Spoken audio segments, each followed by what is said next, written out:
The very first DBZ game for the PS2 was Budokai 1, originally released on December of 2002.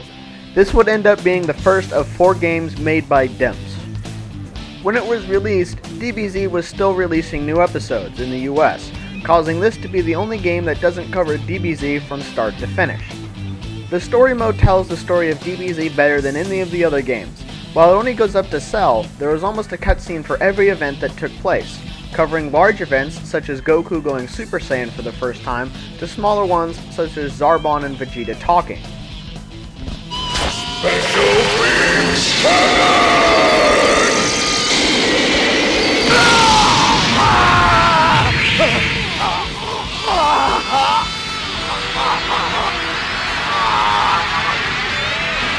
You got me!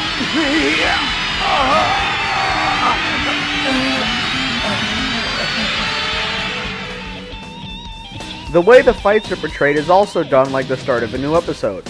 With this style choice and the amount of cutscenes, it makes Budokai 1's story mode closer to the anime, but it also makes it feel like less of a game.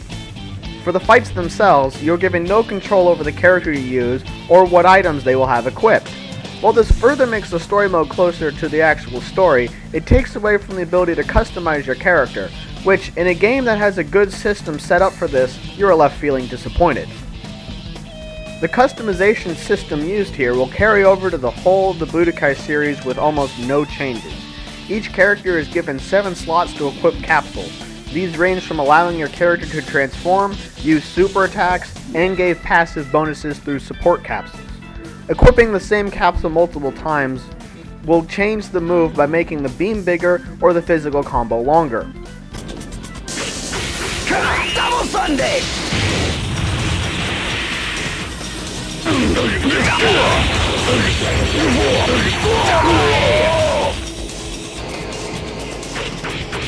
Double Sunday!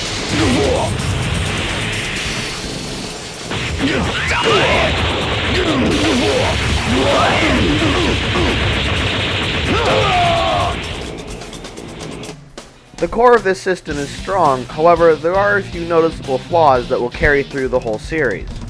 Characters with multiple transformations will need to use most of their slots to use them all. Another huge problem with the game is how you get more capsules. The best way to get them is through the shop, but to do that you need money. The only way to get money is by winning tournaments. This makes you return to the tournament rings many times to get enough money to buy the items you want. The final problem with the shop is how random it works. You can buy a capsule from each category, but the one you get will be picked at random. The only certainty is buying the recommended capsule, but there is only one and it changes each time you enter the shop. This is also the only way to get Dragon Balls, which is the only way to get the special breakthrough capsule for a character.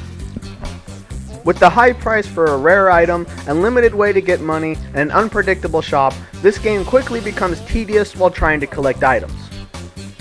Graphically, this game feels too much like a computer image and doesn't capture the feel of looking like an anime like you would hope it would. The effects on the moves are also lacking. You don't get that Dragon Ball Z feeling when watching them.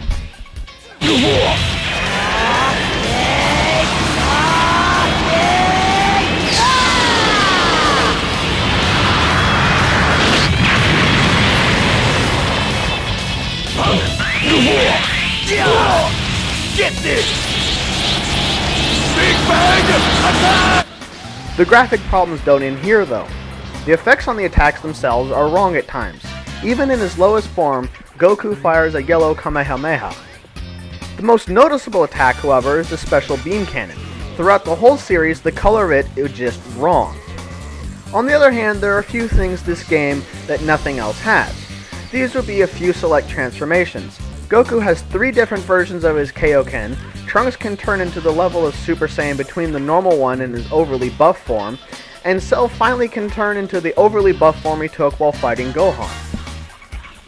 In terms of forms only taken in the Budokai series, this is the only one in which Vegeta can take the form of Super Vegeta.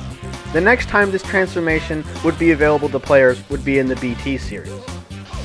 There is also a what-if transformation of Cell absorbing Krillin and taking on his form is only in this game, though it's only for one story fight and you can't use it outside of that. Overall, the game is decent and brought Dragon Ball Z to the PS2, but when compared to the games that follow, there isn't much this one offers that you can't find in the later games. Apart from a few transformations and the many cutscenes, everything in this game is matched and done better in its sequels.